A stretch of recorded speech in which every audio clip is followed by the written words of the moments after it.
feel like it's going to get a clap. Hey everybody, welcome to the Print Theory Podcast. It's your favorite tri-host, Dan. And others. And others. I said it right. Yeah, at least you said tri-host this time. What's up, everybody? What's up? What's up? This is the Print Theory Podcast. And I am Brandon. Daniela. Back for episode 11. Episode 11. Ooh. And we have a very, very special guest with us. We've been teasing it for the past 2 episodes of our past couple weeks on podcast episodes, but we have a legend in our industry. He is the host of Success Stories with Marshall. He's owner of Atkinson Consulting. He's a part of Shirt Lab and Shirt Tribe and a ton more. Please, everyone, welcome Marshall Atkinson. Hey, Let's go. What is up, Marshall? you know, living the dream. Living, There you go. There you go. living the dream. We are, like we were talking off air for a little. We are your 8th on camera meeting today.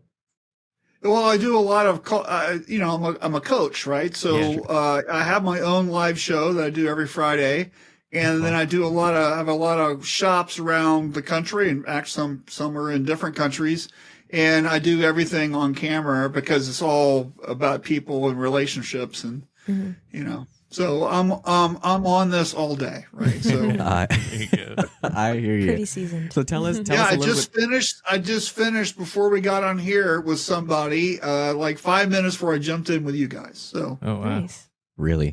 Thank you for making time Yeah, for us. thank you. Yeah, We- thanks. my pleasure. We Thanks for really asking. appreciate it. No, it was so cool when Nate was like, guys, Marshall reached out to us, and I was like, no way, Atkinson? Yeah. He's like, yeah. And I was like, Marshall Atkinson reached out to us. The guy who sat in front of us the guy- at Print Yeah. Hustlers. yeah, you don't know this, but you sat Yeah. in front of us at Print 2 years Hustlers ago now. 2022, Yeah. right? 2022? Oh, did I? Yeah. Yeah. Was that the one in Fort Worth. Chicago or the Texas, one in Fort Fort Worth. Fort Worth? Right, Yeah. that was a good one. At the Yeah, that was stockyards. a Yeah, good that's one. good. Yeah, We were- Yeah, not a lot of people know, but I'm 6'5", right? So when I go to trade shows, they're always like, "Oh my God, you're so huge!" And it's funny. And then like I stand up, and I was like, "Oh, okay. Well, I hope he sits down, right?" So I hope you could see the stage behind me. You know? Yeah. Mine's the opposite. They're like, where is he? Where'd he Where go? is he? He's standing up, please and I sta- still can't may the real Brandon please stand up. And I'm like, I am. Yeah, I'm easy to find at a trade show because I'm a head taller than most people, right? So Hey, and that's okay. And we saw you also at ISS this year. You were in in Long Beach. in Long Beach. You were in a couple of the workshops that we had Yeah, that we were good. into. I was telling some of our guys like, that's Marshall, guys. That's Marshall. Brandon's been a long time fan. I'm a long apparently. time. I'm That's relatively great. himself. You I love actually it. printed I'm on a just- T-shirt. not that I'm weird. I'm just a guy just like you, man.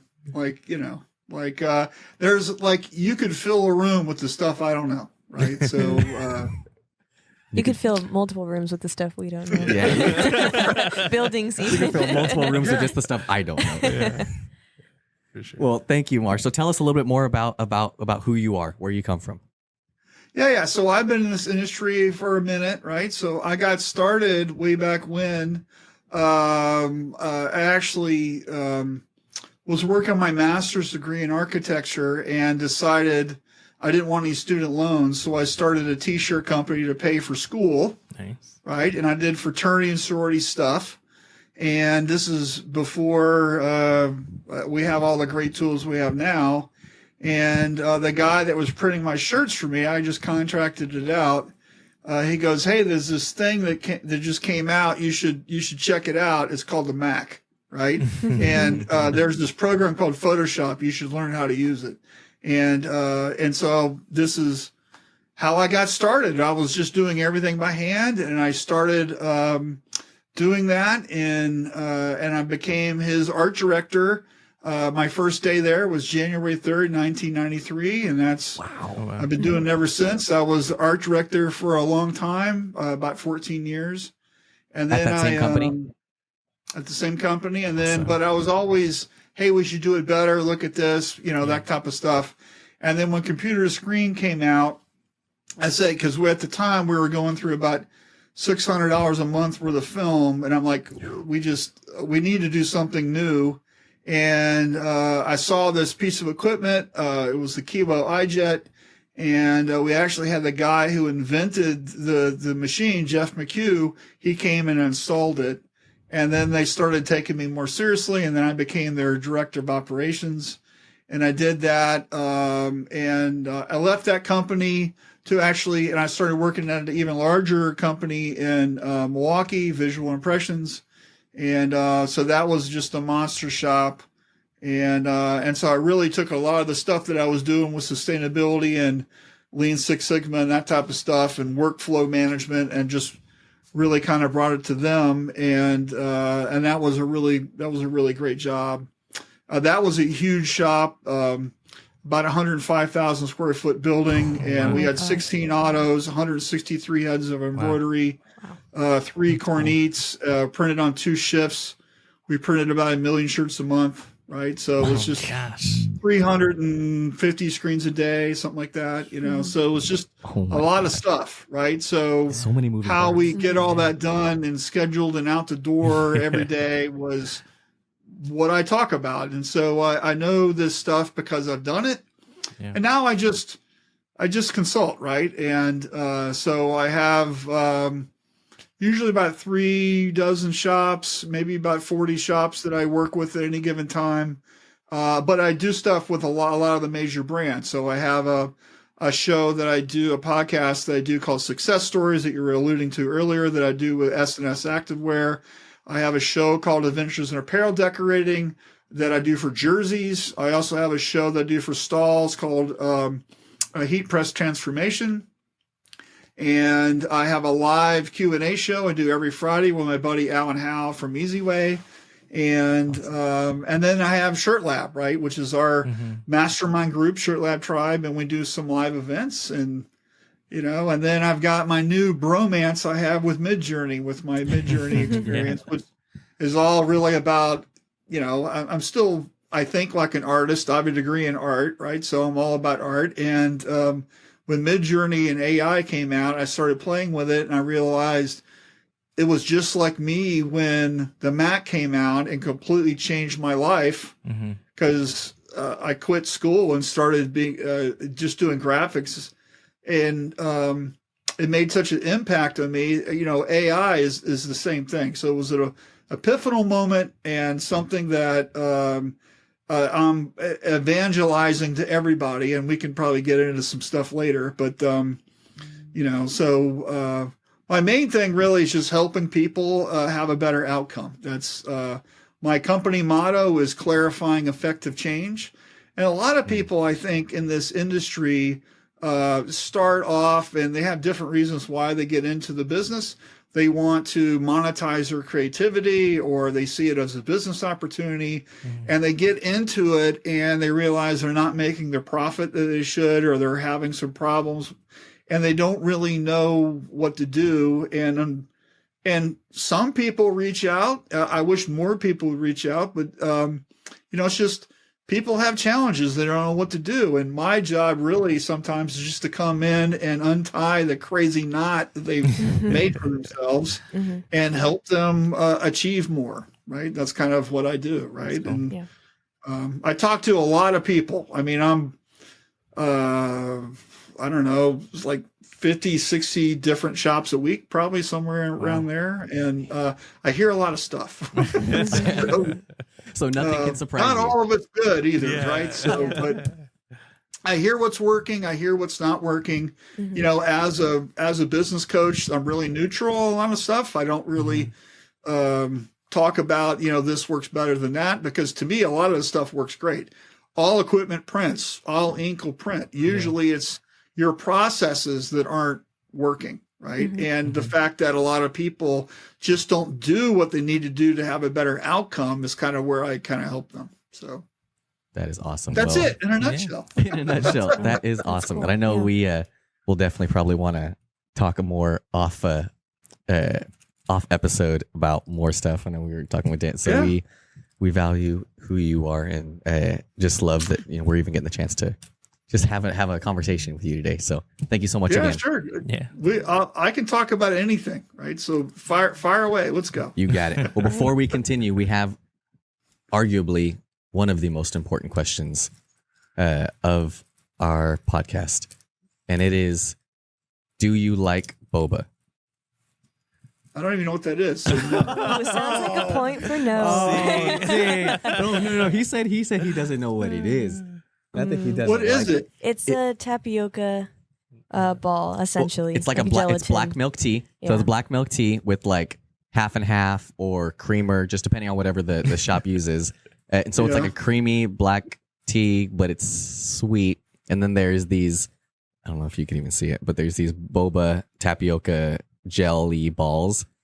So the black spots, that's Yeah, not the on the black cup. spots. That's actually in the cup. That's Yeah, in the cup. it's in the like cup floating around on the in there. bottom. Mhm. and you suck them up through the straws and you drink it and chew it at the same time. Yeah. Oh, okay. Well, Yeah, I've never heard of that. Yeah. Where is that? Where is that sold? Everywhere. Oh, there's so many. Everywhere but Arizona, because I don't think it's here.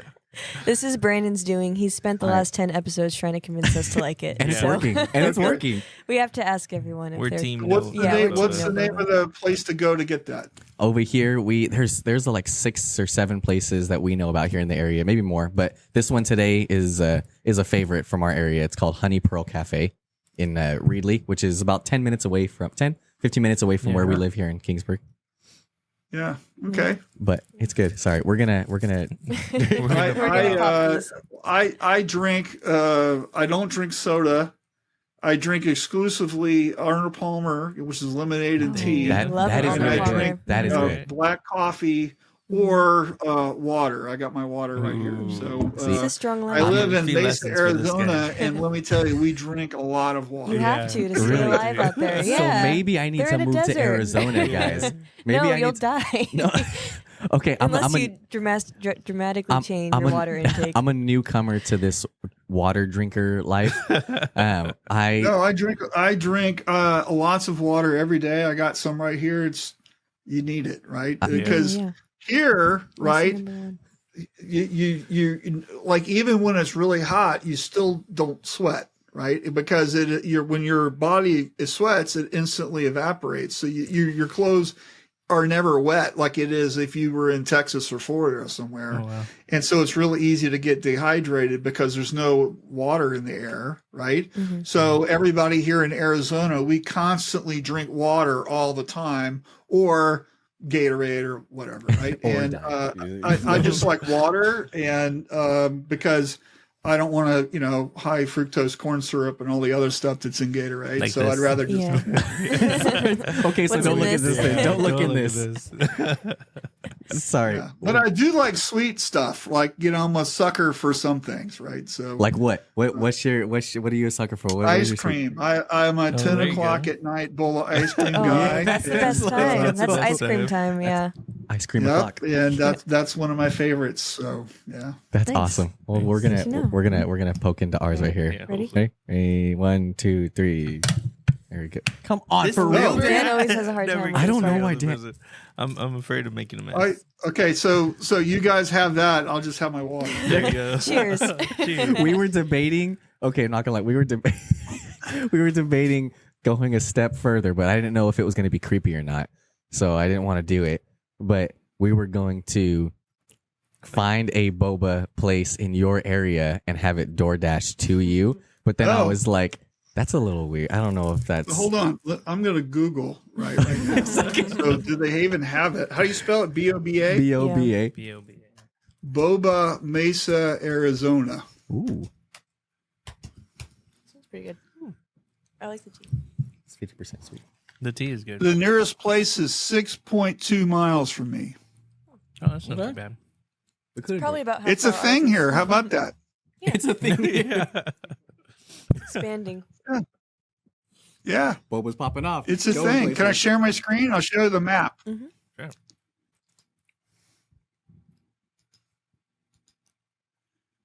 There you go. Ooh. Oh, there you go. Oh, there's The multiple. blue dot, that's me. This is nearest to me. All right.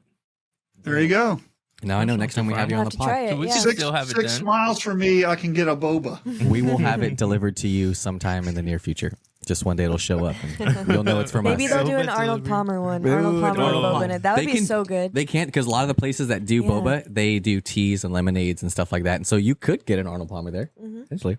Well, that's my favorite, right? And so it's either if they go to a restaurant, it's Arnold Palmer. If they don't have that, then I just have water. Nice. See, I'm a big Shirley Temple. Shirley Temple guy. I love me some Shirley Temples, and even though it gives me weird, people give me weird The looks. high or- fructose corn syrup drink. Yeah. yeah, I'm sorry. Now that I think about it, that's basically what it is. Again, I'm working on drinking water. I'm 30 now, Marshall, as of earlier this month, and I Well, happy have. birthday! Thank you. See, thank you. I feel Yeah, What? so We also have August they'll be twice your age.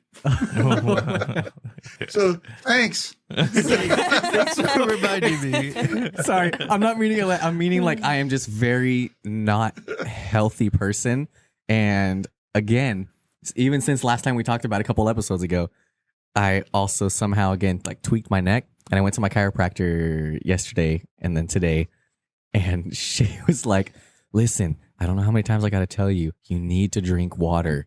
And I was like, they're like, your muscles, your joints, Your body is your body breaking down. needs them. You're 30. You should not be feeling like this. And I was like, Yeah. Hey, and you said that's okay. I've got boba in my life. Yeah, that's exactly what he said. as I'm like, she's telling me, and I'm like, I know I need to drink water. As I drink my boba. But I'm working on it. I'm up He to set goals for himself. we to have. Yeah. drink a bottle of He water a drinks a day. bottle. bottle or more. Yeah. Probably least a a bottle. day. At least a bottle a day Mind you, when he came to Print Theory, he wasn't drinking water. at all. At I all. don't remember actually Yeah. consistently. I don't think consistently. No. It's a thing. Yeah. It's a don't remind Long us. known thing. Sorry. Okay, let's get back on let's task. get I'm to it. sorry. That's my bad. That's my woes. Okay, let's start. We got some questions, some important questions that we do want to ask you today, and Okay. just answer them as honestly and open as you're willing to. Yeah, So our I'm an first- open book, man. Let's go. I love it. Okay, so first question is: if a company is wanting to scale dramatically, what is the Yep. first thing you would tell them to do? Whether it be processes or positions or equipment, whatever it is. That's an easy question. Okay. At least 75% of this industry doesn't have a business plan. So everybody wants to scale. They want to be 10x or whatever, right? Whatever they're doing. And I'll go, okay, so show me your business plan. We don't have one, right? So the first thing you got to do is you got to write a business plan. So what is a business plan? Why do you need one? Okay. Do you guys have a business plan? We No. do. No, he said Technically, but not on paper. So Not on what paper. is a business plan? A business plan is identifying the bullseye you're trying to hit. Okay. So who is your best customer? How often do they order? What do they order? What's the profit on what they order? What is their problem you're uniquely qualified to solve? What is the unfair advantage that you have over your competition? That's your business plan. So if you don't have that, right? If you don't have that, how are you ever going to scale because you haven't identified your best customer? So a lot of people also, when you say scaling, they think total revenue. We want to go from 500,000 to $1 million or $1 million to 10 million or whatever. Okay. And that's not how we measure companies in reality, right? We want to measure our net profit, right? Yeah. So we want to be looking at not our revenue, which is a vanity metric. We want to be looking at our net profit, which is the only thing that matters, is our net profit. So you could be $1 million company, but you could spend $999,000. Congratulations, you made $1,000 bucks. Okay. For sure. Yeah. So what we want to do is we want to really focus on our net profit. So what are the customers that we have that are going to give us the most profitable type orders? That's what you should be focusing on, right? So I see in the background you guys have an auto, right? So let me ask you this. What are you trying to make per hour with that auto? Do you know? What is your value per hour for that auto? I've done it in the past, but I haven't done it recently. I don't And know. that was So, with the different machine. so let me just ask you this, right? So let's just say it's conservative. Let's say it's $300 an hour. So here's how you figure that out, right? Take all the work that was scheduled yesterday, add it up, add it up. What is that number? And then divide by the number of hours worked, right? That's your hourly rate for that auto, right? Now, let me ask you this. Is that what it should be? No, So it should be let's more, say it right? only adds up to $180 an hour, right? So what should it be? Should it be $500 an hour? So let me ask you this. What are the jobs that you're scheduling to the press, right, that are not giving you your revenue per hour because you said yes to some stupid thing that somebody brought in, right? Yeah. So a lot of people spend a lot of time printing jobs that don't make them any money. Yeah. And here's what I hear all the time is, well, I can't sell to my customers that because they want to buy it. I'm like, yes, they're not good customers. You shouldn't be selling to them, right? You shouldn't. Yeah. Be. And so it's kind of and the reason why we write a business plan is because if we know what we're trying to make, if we know what we're trying to earn, if we know the types of businesses and customers that will give us the type of jobs that we're in alignment with, right? It's so much easier to do our marketing, to do our sales, to do our thing, because we know what direction we're going in. And I think a big problem we have in this industry is a lot of people are trying to sell to people who don't care about what they do. They don't value what they do, and they're nickel and diming them to death. And then these are the people, there's a reason why there's equipment for sale in the used equipment market, right? It's because people don't know what they're doing. They're just, I call it the field of dreams theory, right? We'll buy an auto, the business will come, right? Just because we have the thing, right? That's not how it works, right? We need to be going after people with laser beam focused, and we need to be hustling and hungry for that type of customer. But if you haven't identified that customer, guess what? You're spinning your wheels. Yeah, Man. I can see that. Right. And then a lot of the customers that people focus on, right, are schools, churches, restaurants, everybody's going after the same people. Okay. And so what happens when everybody goes after the same people, that's when people start dropping their prices to the point where they're not making any money. Right. And I'm a big proponent of getting 100% of the money up front. Yeah. And so if they don't pay you, you don't do any work, right? How would it be like if nobody had any accounts receivables? Your account receivable is zero. Yeah. Right. That'd be great. And so coupled with we're going after the kind of customers we know that are going to be the most profitable for us. That's what we should be thinking about.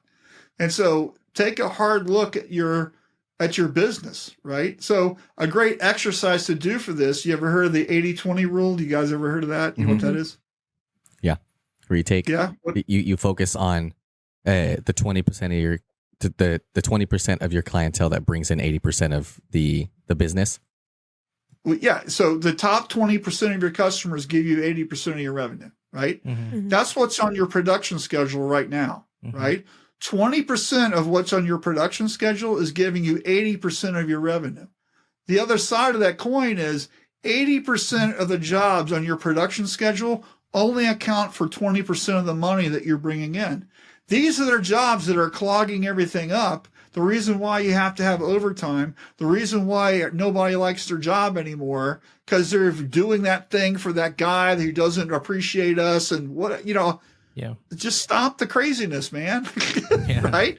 Yeah. Go after the people who really love you, who will pay you what you want, or in alignment with what the experience and that you're giving them and you're charging appropriately for, right? That's what we want to be going after. Who cares about these people who don't pay us on time, and they're a pain in the ass, and they're nickel and dime us over every little stupid charge or whatever. Just leave them at the curb and go after the people who love you. That's what the business plan is about, right? So if you want to scale, my answer is first off, you've got to decide, who are we talking about? Who is your ideal customer? What do they mean to your business? Right. And then how can we replicate that and clone that customer forever and just concentrate on that? Right. So what's the number one fast food restaurant in the United States? Do you know? I want to. Is it Chick-fil-A? Chick-fil-A, right? Chick-fil-A. Privately owned. Yeah. You can't buy stock in Chick-fil-A, Yeah. right? It's privately owned. And if you've got a Chick-fil-A in your neighborhood, around lunch at any given time, the line wraps around the building twice, Yeah. right? Yeah. Yeah. It's also the most efficient. That line is 5 minutes probably at best, right? Mhm. Here in Arizona, we got there's one that I love that's got they don't have a drive-through window, they have a drive-through door. They're taking orders from 4 people at a time. Oh, wow. And by the time it's kind of like a Disney ride. By the time you get up there, right, somebody's walking out with your order on a tray and hands it to your car, never really even stops. Oh, wow. Wow. Okay. That's cool. So think about how much money they're making per hour. Yeah. Yeah, and Okay. they aren't cheap. It's not like they're They're not cheapest. cheap, Yeah. right? So think about this, right? So can you get a pizza at Chick-fil-A? No. Mhm. No. Can you get nachos? No. Mm-mm.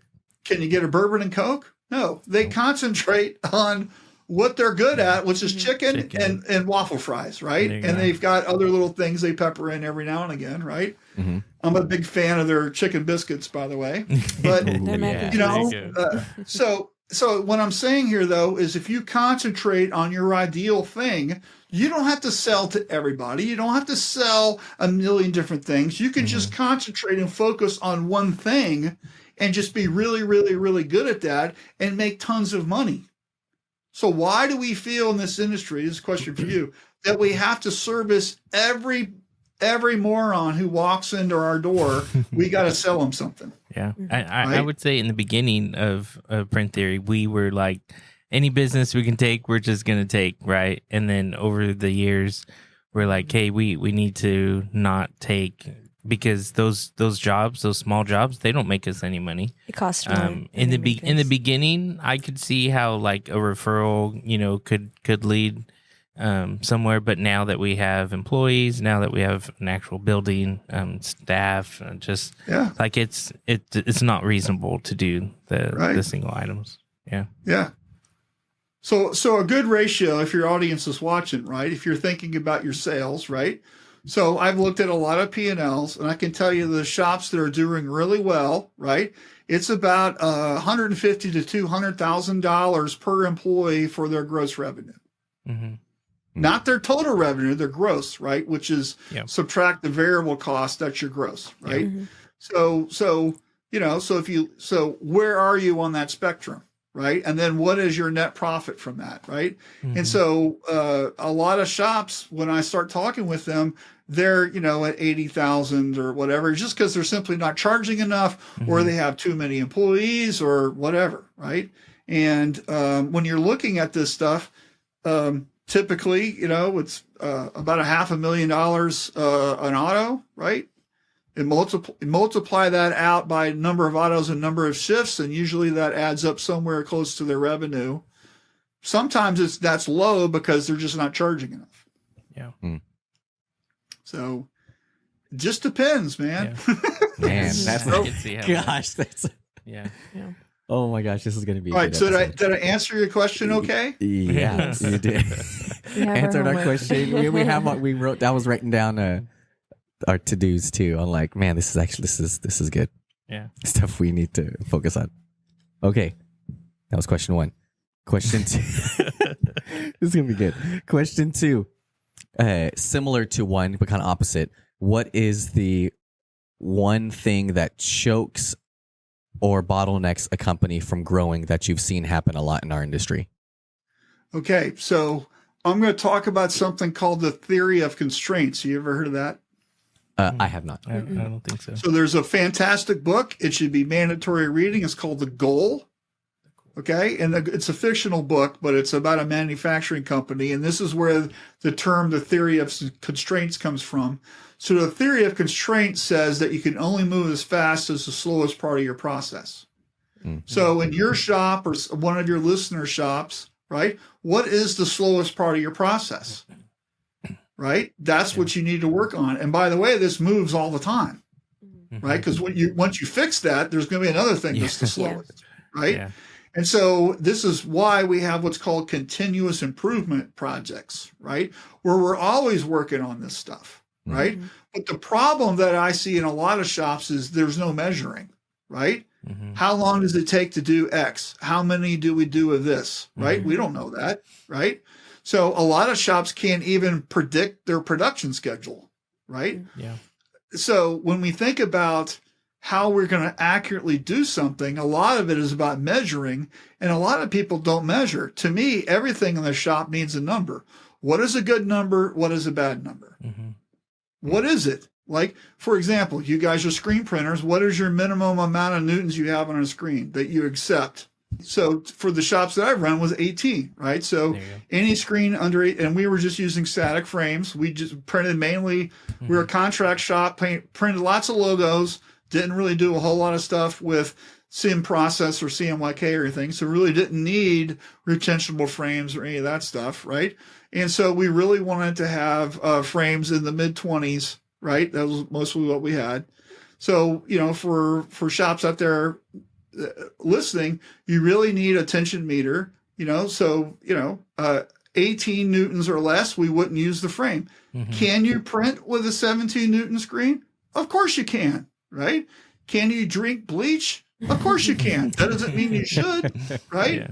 Yeah. So there's reason why you should be doing stuff, right? And so a higher tension screen means that you can use less effort to print with. And you get the higher the tension screen also means you can move your flood bar and squeegee faster. When you move your flood bar and squeegee faster, you get a smoother print. So a lot of times, especially in Facebook, you see these posts with this thing looks like a gravel bumpy road. Right? And they're wondering why their ink is causing this. It ain't the ink. Right? Ink don't think. That's a phrase that's been around this industry for a long time. It's your process, it's your screen, it's how you're printing. Are you using your sharp squeegee? What's your durometer? What is your screen tension? These are the reasons why you're not doing that stuff. And if you're not measuring, right, this becomes a problem. So how do we fix the thing that is that's broken, right? So if we're not measuring, how do we even know what that is? It's true. Right? So we need to be measuring, and we need to be thinking about the outcome that we want. So, you know, have you guys read Stephen Covey's The 7 Habits of Highly Effective People? I think I was gifted it like a year or two ago, but But you didn't read it. I genuinely think So I one of the tenets in that book is begin with the end in mind, right? So what do you want? What are you trying to achieve? Okay. What do we want to be known for? What is it? What do we want? Right? Just deciding that is a major hurdle, right? But here's the thing. If you can't tell your staff what that is, if you can't give them clear expectations about what victory looks like, right? If it's a moving target or if it's in the dark or, you know, like I've seen too many times where the owner or the production manager just has one big freak out one day because they're not getting what they want and they start firing people, but they never really said what they wanted, right? That's a big issue, right? So if we can clearly dictate what we want, if we're measuring what we want, then we know, are we hitting things or not? You know, my friend Mark Coudray has something he says all the time, which is there's only 3 things going to happen and 2 of them are bad, right? Things are going to get better, things are going to stay the same, or things are going to get worse, right? If you're not measuring, how do you know what's going on? Right? And that's with sales, that's with production, that's with everything, right? How do you know if you don't know what the answer is? And what should it be? You know, and so, you know, a lot of the things that I've done in my career are all about establishing that number and then trying to approve it, right? So what is the foundation? Like in your shop, do you guys keep a production log? We do. Yeah. How many minutes per screen does it take to set up on average? Depending on how many color jobs, but it's usually between not how many color jobs. How many 5 to 10 minutes. Between 5 to 10. Okay, so it should be under 5. That's what you want, right? You want to be under 5 minutes a screen, right? So the between 5 to 10, right? So let's just say that's 7 and 7, right? So the difference between somebody sets up at 7 minutes a screen and somebody sets up at 5 minutes a screen, how many screens a day are you doing? How many days a year are you printing? Yeah. Right? Those minutes, Oh, right? You can calculate this out. And if you're printing an average of 400 shirts an hour, that's sometimes 30,000 prints that you didn't print because you're 2 minutes behind. Yeah. Mm-hmm. I Right? can see that. So how can we take that down? How can we reduce the amount of time it takes to set up? Mm-hmm. Well, a lot of time it's because there's only one guy setting up while the one guy's in the bathroom, somebody else is getting a Coke, right? It's not a team effort. Also, is everything they need to set up there waiting for them. They have the shirts, they have the screen, they have the ink, they've got clean squeegees and flood bars. They got everything they need, and it's just take a job down, set the next one up, and go, Mm-hmm. right? Then what happens is a lot of that time that you're spent waiting on something or trying to find that bucket of green or something is out the window, and now you're printing more shirts a day, which means you're making more money a day, right?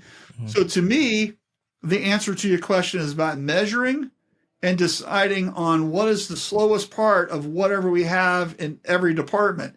The screen room, the ink room, production, sales, purchasing, receiving, shipping, whatever. What is the thing that is our speed bump? And then how are we flattening that out by changing something and making something better? And if we're not measuring these things, we have no idea how to fix it. Yeah. Right. Man. And I don't know. Does that make sense? Yeah, Yeah, it does. Yeah. We're writing down a lot of notes as we're talking to. We're very big on like, okay, we need it. We're figuring this out as we go, and we want to be the best we can be, and that includes talking to people like you who are. I'm happy to do it, man. This is what I do all day. So we can tell. We can tell. That's all for part 1 of this interview. We will be releasing the second half of this episode next week. Stay tuned, and thanks for listening to the Print Theory podcast.